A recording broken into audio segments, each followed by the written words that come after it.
Welcome to No Apologies. I'm Dana Lash. So the latest version of West Side Story is coming to a theater near you, and so is the wokeness that's apparently infected every last thing in America. Now, if you recall, West Side Story, one of the only acceptable musicals that exists, is about rival gangs in New York. You have the white gang, and then you have the Puerto Rican gang infused with a it's not hammy, it's a beautiful Romeo and Juliet love story.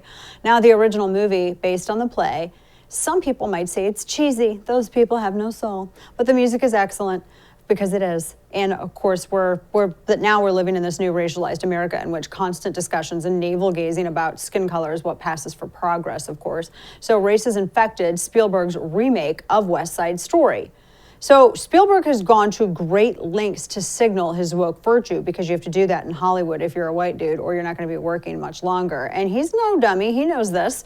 He knows that he too must let everybody know that he's absolutely obsessed with diversity and equity and inclusion if he knows what's good for him in woke Hollywood. So here's what Spielberg has to say about how he approached his remake of West Side Story. Watch.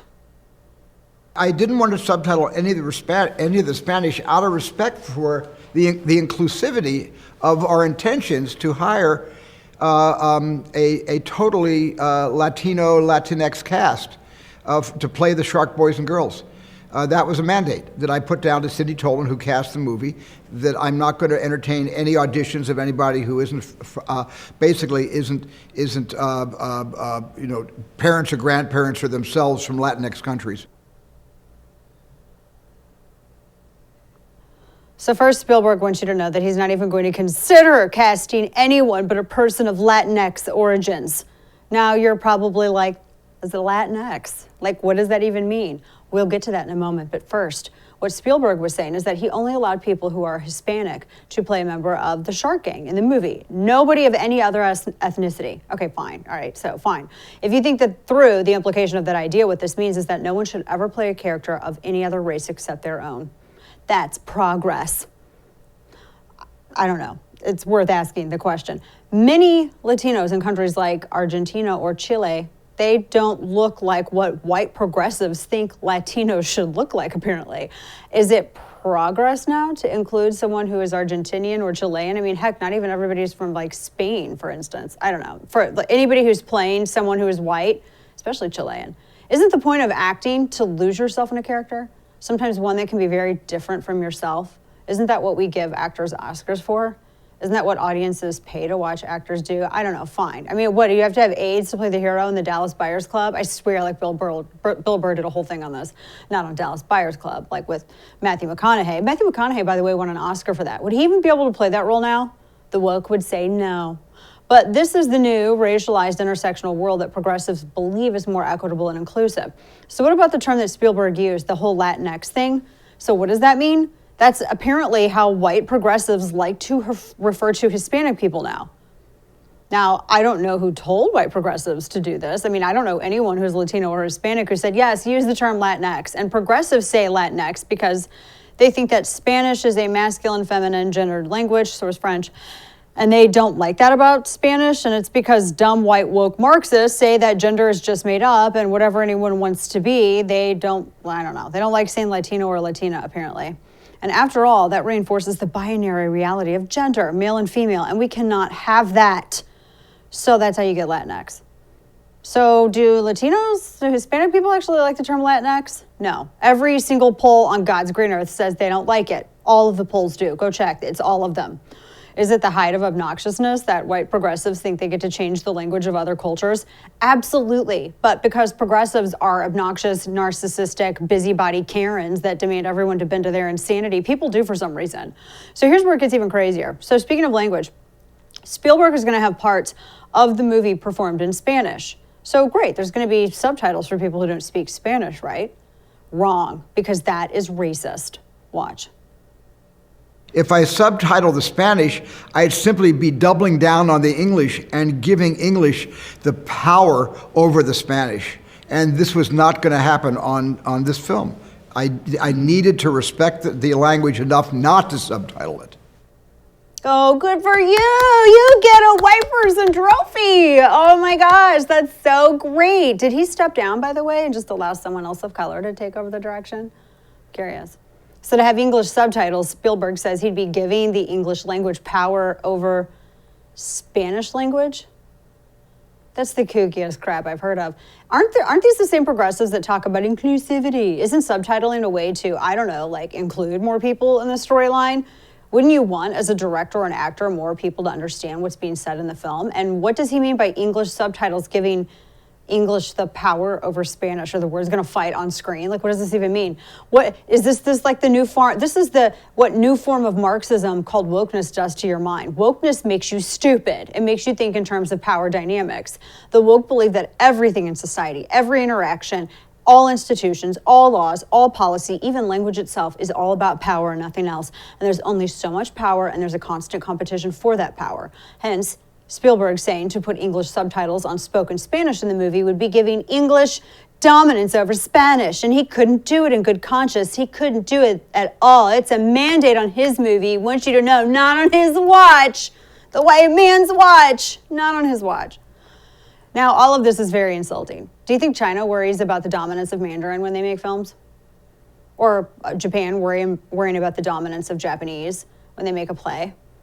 Or do they understand that the dominant language of the people buying the tickets, like Mandarin and Chinese, Japanese for Japan, I mean, we could go on and on with every single country and locality. I mean, no, people don't apologize for having a dominant national language. Mexico's not apologizing for it. Brazil's not apologizing for Portuguese. Nobody is apologizing for having a shared national language. Only dumb, white, progressive people do that. And it turns out that having a shared national language makes things like, I don't know, communication possible. It's not a bad thing to have a dominant and shared language. That's how humans work. It's how society works. It's how the world works. Only in America are we supposed to be ashamed that most of us speak one national language because dumb white progressives say so. English? By the way, since Steven Spielberg thinks it's wrong to cast anyone who isn't Latinx, his words, not mine, maybe he should have stepped down as director. Maybe, I don't know, Steven Spielberg should have found someone Latinx who speaks Spanish to the cast, because he's super white. How can he even direct Hispanics and Latinos? Isn't that racist? What does an old white Jewish man know about Hispanic culture anyway? And when Steven Spielberg spoke to the Hispanic actors on the set of the new West Side Story movie, did he speak to them in Spanish? If so, why is he so racist? Is he exercising his English dominance over these Hispanic and Latino actors by speaking English to them? I'm not saying this to be sarcastic. I mean, it's a legitimate point. It's also an illustration of how super stupid we've become. This isn't inclusivity. It's not even empathy. It's insulting to even pretend that it's empathy. It's not progress, it's regression. It's another example of America tribalizing, not unlike the Sharks and Jets, two gangs who disliked each other simply for their racial differences. Irony. Earlier today on my radio program, I spoke with Dr. Robert Malone, the original inventor of the mRNA vaccine technology that's used in Pfizer and Moderna vaccines. You do not want to miss our discussion. Keep it here. You have homeowners insurance for a good reason, because without it, fire, flood, or burglary could destroy you financially. There's another major crime that your homeowner's policy doesn't cover, and it's called home title fraud. Law enforcement calls title fraud one of the fastest growing crimes, and it can ruin you financially. That's why you need Home Title Lock. Title fraud happens when a criminal forges your signature on documents stating that you sold your home to them, and they can take out loans against your home and leave you with the payments. You'll spend a fortune in legal fees trying to prove that you didn't commit fraud. Home Title Lock puts a barrier around your home's title, and the instant they detect anyone trying to forge their way under your title, they help shut it down. Visit HometitleLock.com, register your address to see if you could potentially be a victim, and enter code RADIO for 30 free days of protection.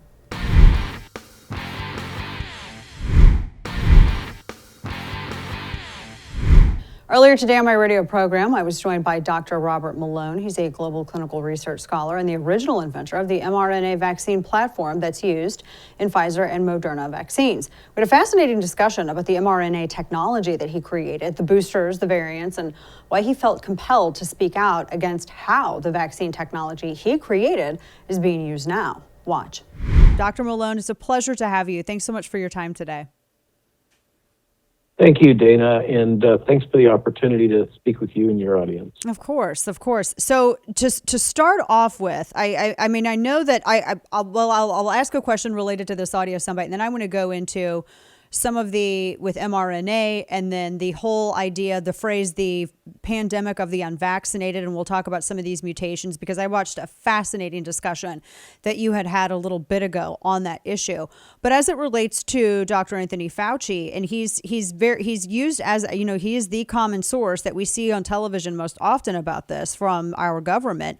What is your thought on his position as it relates to these mandates and boosters? I think Israel's not going into booster number 4. We're at booster number 3, I believe. And I wanted to kind of get your just top line thought on that.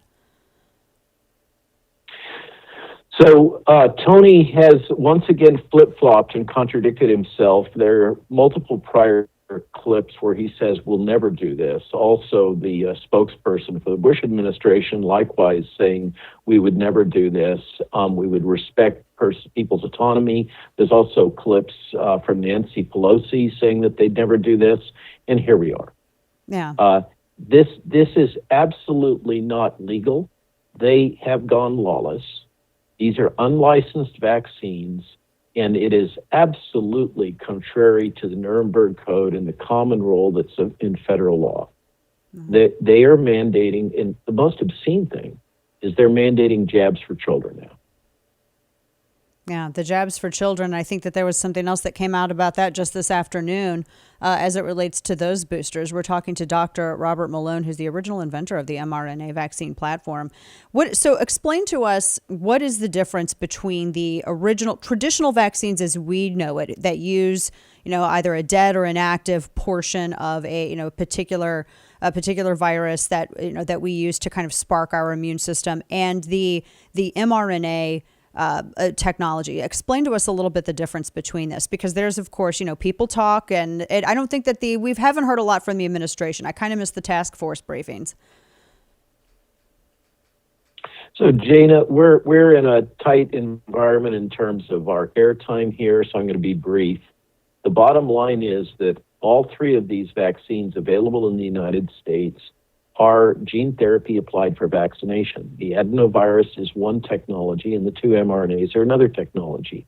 They have differences and similarities. In all of them, they involve putting genetic material into your cells and causing your cells to make the proteins, as opposed to injecting the proteins. And one of the problems is the government did not force the vaccine companies to characterize where this material goes. We now know that it spreads all over your body. It doesn't stay put, which is what they originally advertised. But there's a whole lot of things that they've said about the nature of these materials and their mechanism.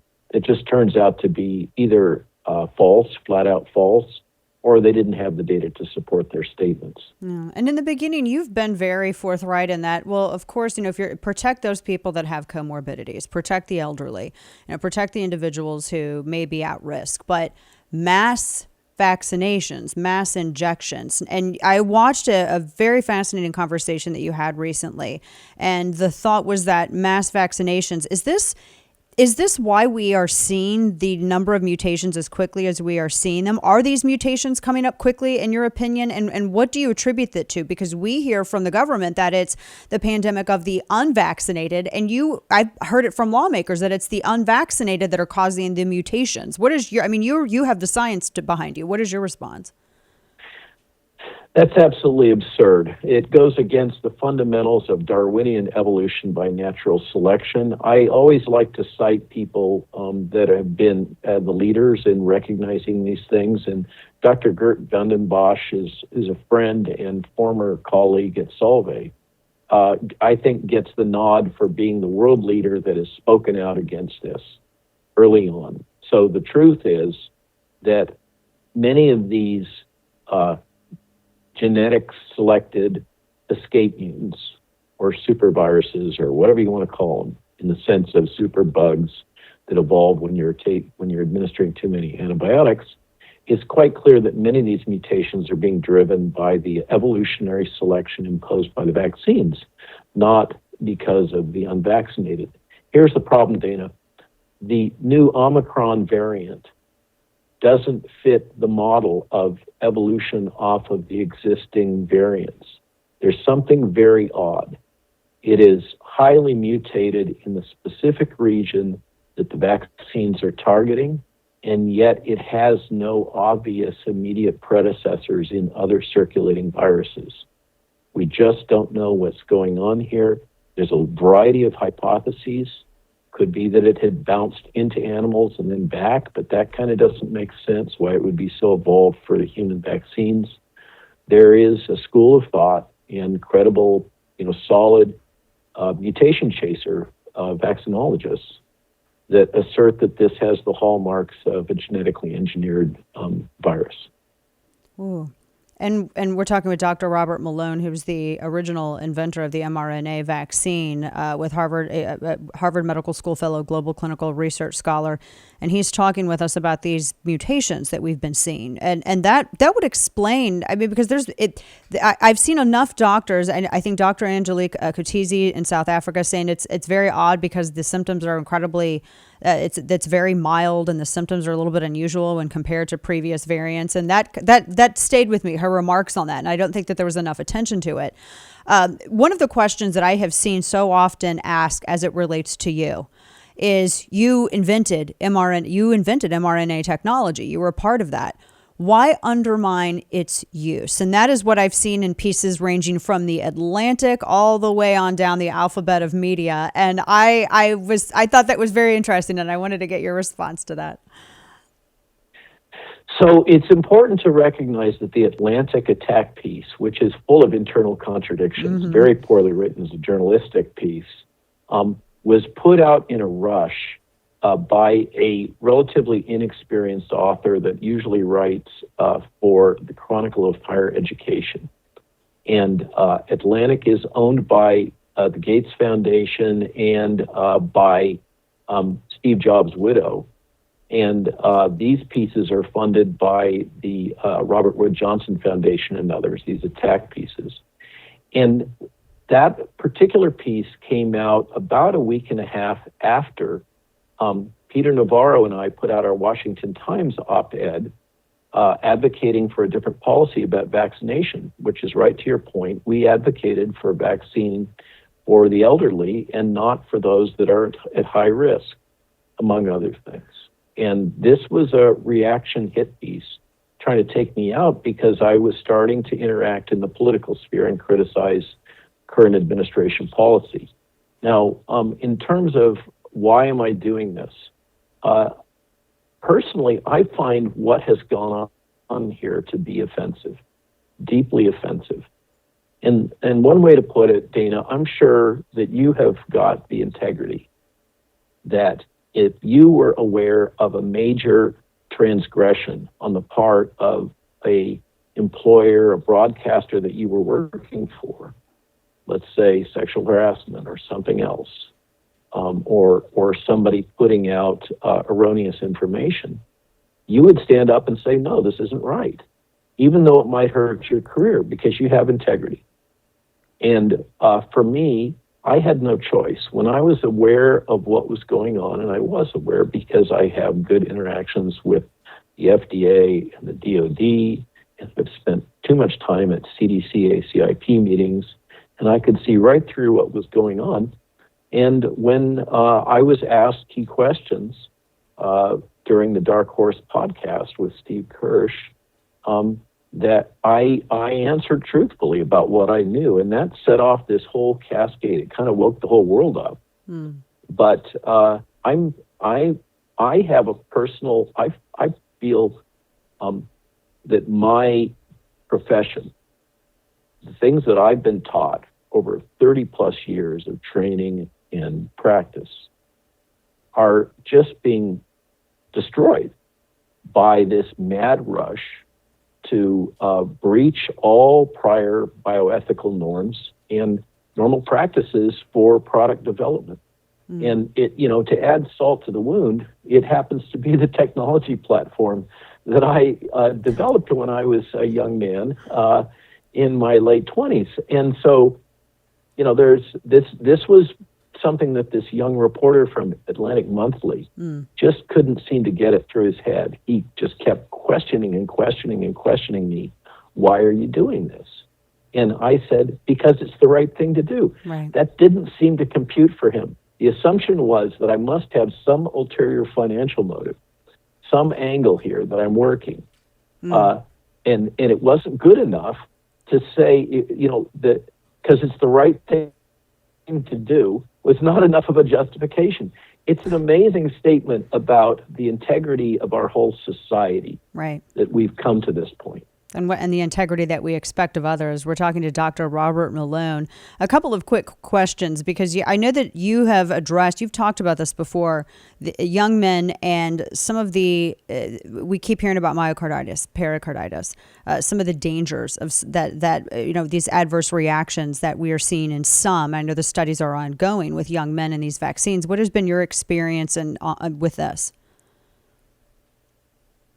So I don't do direct clinical practice. I manage teams and assemble teams, particularly focused on clinical trials and clinical development. That's what I used to do for a living, right, before it was 24/7 podcasts.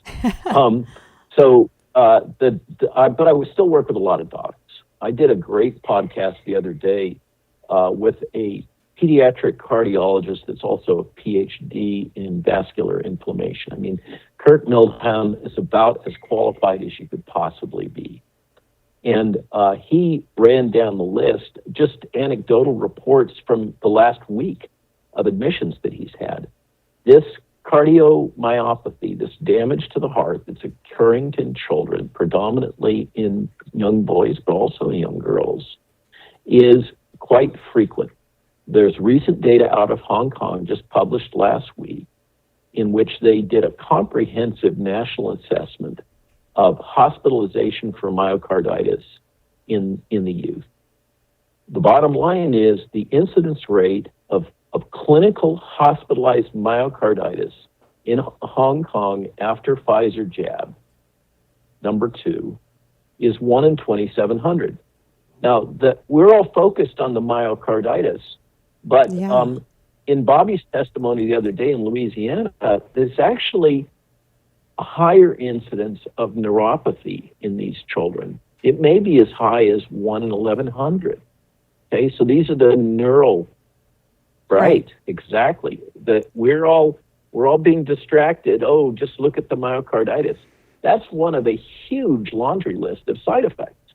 And the idea, because the truth is, Dana, our children are extremely low risk for this disease unless they have some major pre-existing condition, cancer, cystic fibrosis, something like that. Okay? Healthy kids shrug this thing off like the common cold. And as Bobby put it in his testimony before Louisiana, never in the history of the world, to our knowledge, has there been a case in which children are being asked to sacrifice for the good of the aged. It has always been the other way around. Folks like me and you, I'm sure, do everything we can to protect the children. And now we're asking the children to sacrifice their lives and their health in order to save the octogenarians. Right. Now, all I can say is, who's making these decisions? Well, it turns out it's octogenarians. Those are the ones who are doing it. You can watch the full interview on my YouTube page or on Official Dana Lash on Facebook. Coming up, last night the Senate voted to repeal Biden's federal mandates for private employers. Very good news. But why are people still ignoring the fact that the executive branch can't make laws? We'll break it down with Kentucky Congressman Thomas Massey next. Stay with us. Thanks to Biden's economic policies, job numbers are still abysmal, inflation still skyrocketing. Instead of following the former president's pro-business agenda that had the economy booming, Biden wants to tax corporations and pass trillion-dollar bills we can't pay for. It's time for you to take proactive steps to protect your wealth in retirement by investing in gold and precious metals, and Legacy Precious Metals can help. Washington prints money to pay for their outrageous bills, but all that does is devalue your dollar. Gold offers a hedge against inflation, and as the dollar gets weaker, gold gets stronger. The folks at Legacy Precious Metals are the gold standard when it comes to investing in precious metals. And they have a team of experts who can counsel you on the best options for you and your family. Don't leave your retirement to chance. Call Legacy Precious Metals at 866-580-2088 or visit them online at legacypminvestments.com.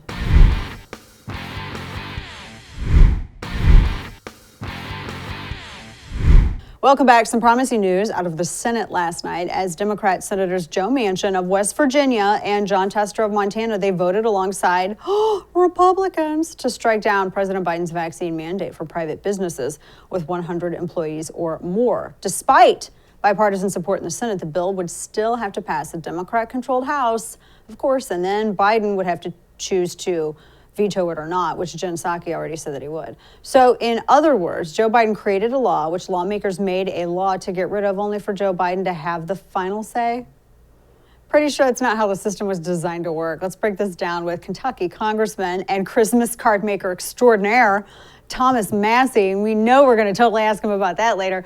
Congressman, thank you for being here. Very good to see you. So I don't think that's not what the executive does. That's not what the office of the president does. So I find this whole thing so backwards. I mean, he created a law and his inaction just further, or a veto. It's wild to me. I wanted to get your response to everything that happened with that vote. Yeah, so he's created 5 vaccine mandates. One of them might be constitutional.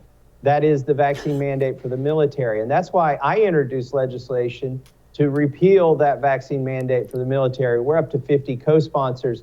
And that vote in the Senate, where they got 52 to 48, they got Democrats to come across the line, gave me some hope that we might be able to get that vaccine mandate for the military repealed in the House. Now, the vote in the Senate was to repeal the vaccine mandate that's enforced by OSHA on employers of more than 100. The interesting thing, Dana, is that should have been a layup because that bill has already been ruled illegal by a federal court, and there's a nationwide injunction against that vaccine mandate.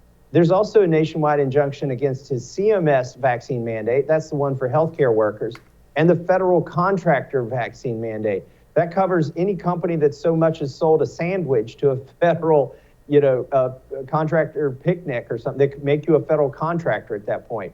So his vaccine mandates are going down in flames, and in the courts, where sometimes we joke here in Congress where the laws are actually made in the courts. Right. Oh my goodness. And this idea that anybody could be compelled to even do this with small businesses, and that OSHA had even changed their guidelines, because at first it was, OSHA was designed around worker safety. So now if there's like an adverse reaction, they were telling people they were being told not to, this doesn't get reported, what's the point of OSHA then? What is the point? Right, it's Orwellian. They were established to protect you from unsafe things that your employer might do to you, or things your employer might require you to do that would cause you harm. So you're right, if you go look at the Internet archives, you can see that in the beginning, OSHA was telling employers these are reportable workplace injuries if the vaccine mandate results in somebody having an adverse reaction.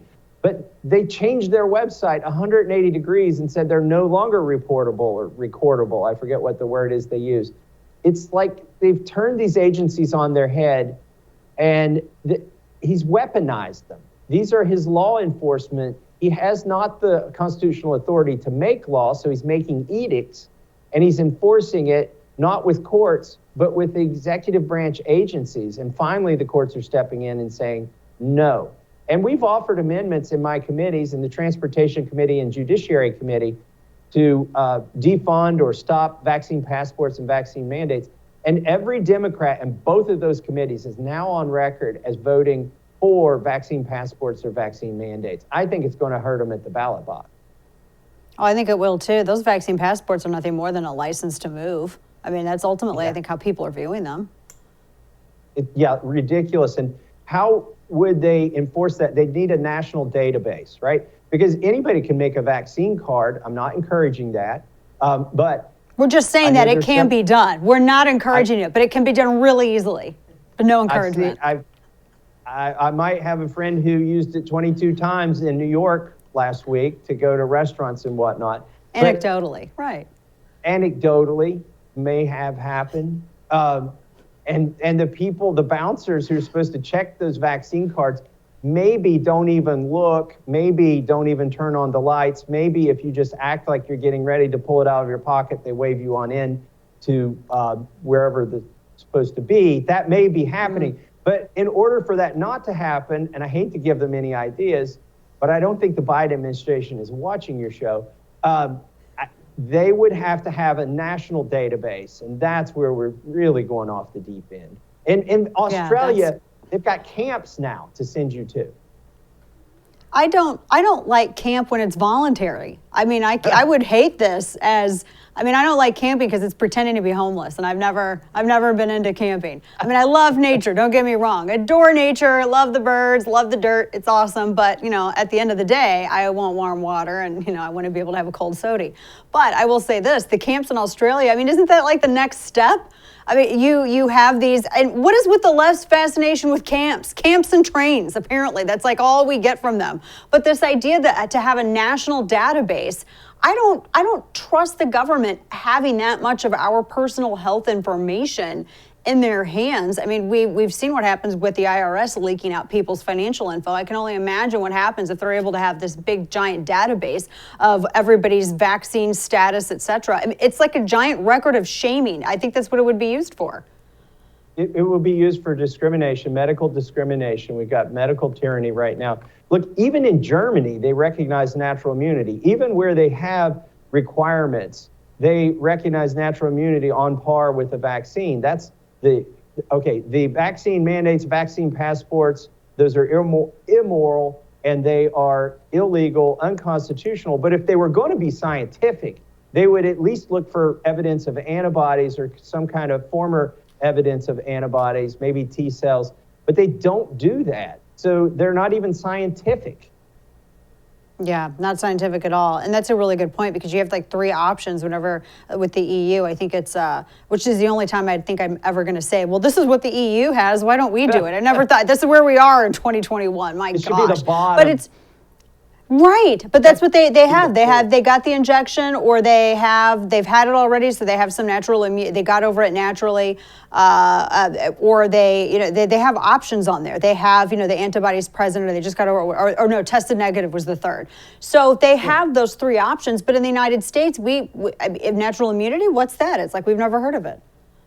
So here's an interesting thing I did not see widely reported in the news, but I heard Joe Biden say it.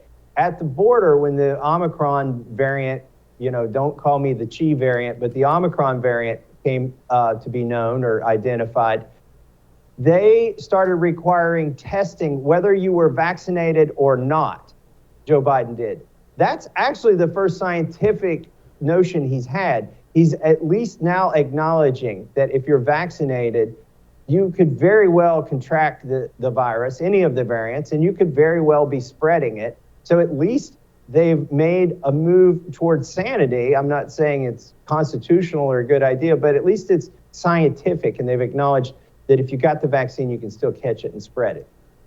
Yeah, goodness. I want to switch gears here, Congressman, and I got to ask you, you got in some hot water there on social media. I saw you were trending the other day. I think it was yesterday, and I went and looked, and lo and behold, people were so upset because you had this joyously festive photo of your adorable family with your stocking stuffers. And I had to ask you about this because people were really mad. I mean, even the smallest has. I love it, and I was trying to figure out what optic you were running there too. But so tell me about this card, because you have already apparently, because I was eavesdropping on the conversation you were having with our producer. Yes. You already sent out your Christmas cards, and so there's a little bit of a concern that your constituents are going to think there's a bait and switch happening. So go ahead and confess, Congressman. Yeah, that's not our real Christmas card picture. Imagine this: we might have just taken that for fun as a family. Our real Christmas card. Wait, I'm sorry. Are you saying that Republicans have fun, Congressman? Well, there's four things in that picture liberals can't stand. We're having fun. We're celebrating the birth of Christ. We have guns, and there's, it's family. So they can't stand any of that. And when you put it all together, it's an explosion. That got 108 million impressions on Twitter. Of course, it went into every other social media platform, even though I didn't put it there. And finally, the Archbishop of Canterbury, had to make a statement about my Christmas card picture. He went over. Why does somebody in another country? Who asked him? I don't know what it is to him, but our real Christmas card picture is us holding musical instruments. Okay. Oh, okay. And I know people, they're not going to believe me when I tell them this, we play bluegrass music together sometimes. Not well, but if we're doing It's it like Sound of privately, Music, but Kentucky. That's right. without Kentucky Nazis. Christmas involves bluegrass instruments. And so that's our real Christmas card picture. But here's my concern now, Dana. Everybody that gets one of those Christmas cards is going to think that we got bullied by the woke left and that we reconstituted a picture with Photoshop or something to make it politically correct. I assure you we did not. It was just the one I'm praying that my this ends family- up being a story on Media Matters. I'm going to pray most fervently that this ends up as a story on Media Matters, because that's going to be a sight to see. But my plea is to send ammo. Like that was on the tweet that I sent out, I asked Santa for more ammo. Clearly, that would be a great stocking stuffer if you can find it. It would be. If you can find it. The elves need to work overdrive up there in the factories up in North Pole. Congressman Thomas Massey from the beautiful Bluegrass State. Always so good to see you, my friend. Merry Christmas if I don't see you before then. Oh, Merry Christmas to you, Dana, and to all your listeners, and I hope everybody has ammo in their stocking. Amen to that. Amen. Appreciate it. Thank you, Congressman. Thanks. All right, folks, coming up, we'll alert you to another story that the legacy press is ignoring. And this is the battle to keep men in women's prisons. And, well, it's a battle actually to get men out of women's prisons, keep men in men's prisons, women in women's prisons. This story is insane. Lauren Adams of the Women's Liberation Front, we've talked about this before, but the story's grown worse since we've last spoken with her. She's leading the fight with her organization on this. She joins us next. Stay with us. Black Rifle Coffee Company is a veteran-owned coffee company serving premium coffee to people who love America. Veteran CEO and founder Evan Hafer spent over 7 years on the ground overseas with U.S. Special Forces and as a CIA contractor. He even modified his gun trucks while he was in Iraq so he could grind coffee everywhere he went. And every morning overseas, Evan cheers his coffee with his team leader before heading out on patrols. Great coffee has a way of grounding us, unlike Twitter and all the people who believe the lies on it, no matter where we are. Through coffee, Evan was able to experience that perfect morning every morning, whether he was in Kabul or Seattle, which is the same thing anymore. So make someone's holiday better by giving the gift of Black Rifle Coffee. Visit blackriflecoffee.com/DanaTV and check out the freshest coffee in America. Their team made your holiday shopping easy with personalized bundles, gift cards, and a whole bunch of other stuff. So make sure to visit blackriflecoffee.com/DanaTV. Get you 20% off coffee, apparel, gear, and 20% off the first month of the Coffee Club.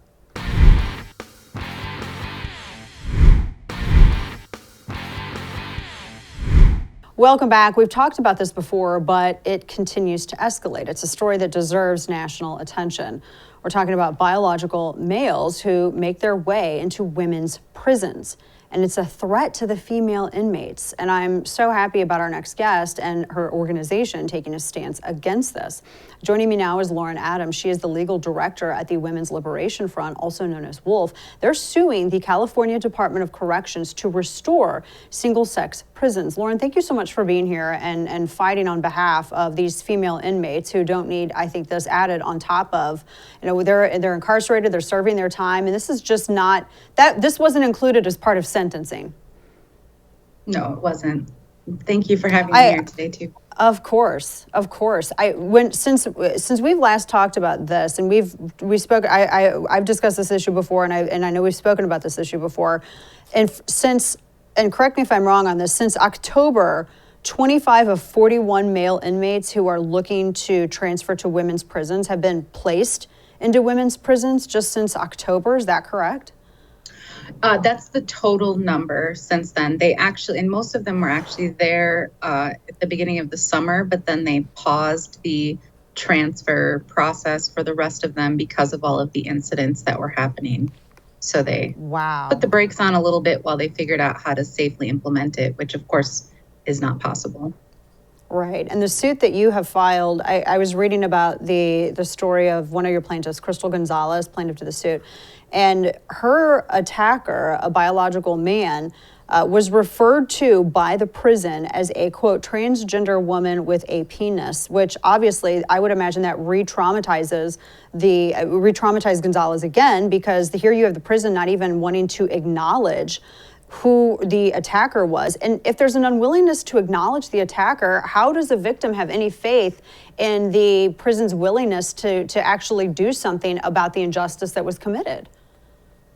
Exactly. And especially when you think about her, she submitted a complaint that also was based on that incident, but in regards to the larger conditions, which says that there are these men here. All of us are at increased risk from any one of these men.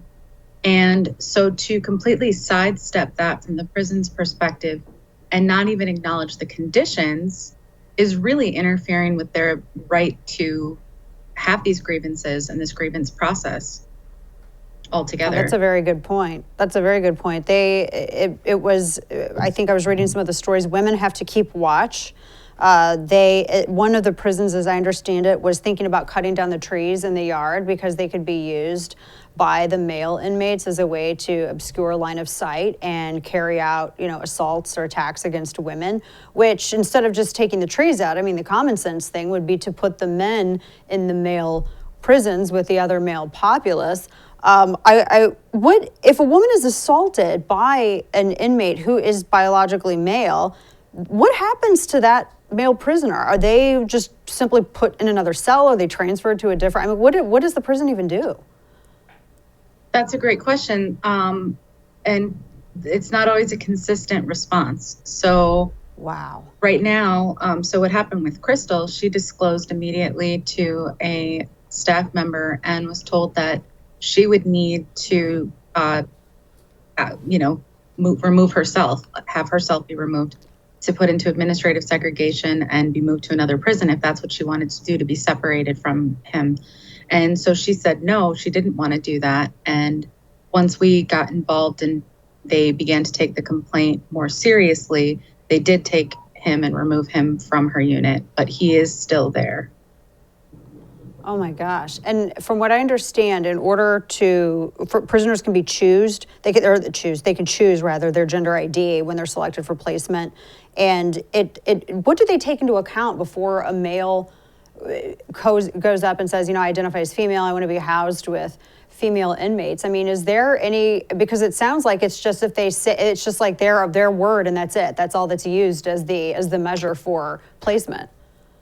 That's a great question, and we're really looking forward to finding out what their processes are during discovery of this case, because they have not been straightforward. We know that there's a committee. There's a whole laundry list of things they cannot take into consideration. They cannot take anatomy into consideration. They cannot take whether or not they've had hormones. Yes, it's in the law. They're not allowed to make decisions based on anatomy or sexual orientation, which sounds nice, but it means that you can't say, oh, you're a man who's attracted to women, so maybe it's not the safest place for you to put. That's endangering the women inmates. Most of them most of them haven't had surgery. Almost none of them have. My jaws, I'm actually speechless because it just is so anti-common sense, and it just flies in the face of safety for these female inmates. I was reading, and I'm sure you've heard about this with dealing with this issue, the story of a man named Hobby Bingham, who did not have surgery, as you were saying, identifies as Princess, a female, goes by the name of Princess Zoe Marie Andromeda Love, very long name, went to jail for rape of a 12-year-old. While there, apparently raped a developmental disabled female inmate, and all they did was move him to a different cell. And then when he was released, he cut his hair short and began identifying as a male again. All they did is apparently move him to a different cell. Meanwhile, he's still there with the woman that he was traumatizing. And and I know that's what you're doing right now, but there's a law in the books that protects the males and how they choose to identify in the placement, but it doesn't seem like there is an existing law to protect the women who are being housed here from these horrible consequences of this policy by the state. No, and especially when you consider that most of the policies that are intended to reduce rape, like the Prison Rape Elimination Act, and a lot of states have similar laws on the state books, they don't anticipate mixed sex prisons. And so when they're making law and policy, they're not anticipating having to protect female inmates from male inmates. And it's really hard, and every state is doing it differently. A lot of states are implementing policies like this, and they're just being as quiet as they can about it. My goodness, Lauren Adams with Wolf Women's. I know we're running out of time, but I have a million questions for you. I would love to have you on again because I want to follow this case because I'm shocked at this, and it just seems, well, because it is unfair. I mean, it's a legalized inequality where it concerns women in prisons. Absolutely, Lauren Adams. Thank you so much for your attention on this and for your fight. Thank you. We appreciate your time. Of course. Thanks. Folks, that does it for us tonight. Thanks for tuning in. We appreciate your viewership. Good night, and don't bend the knee.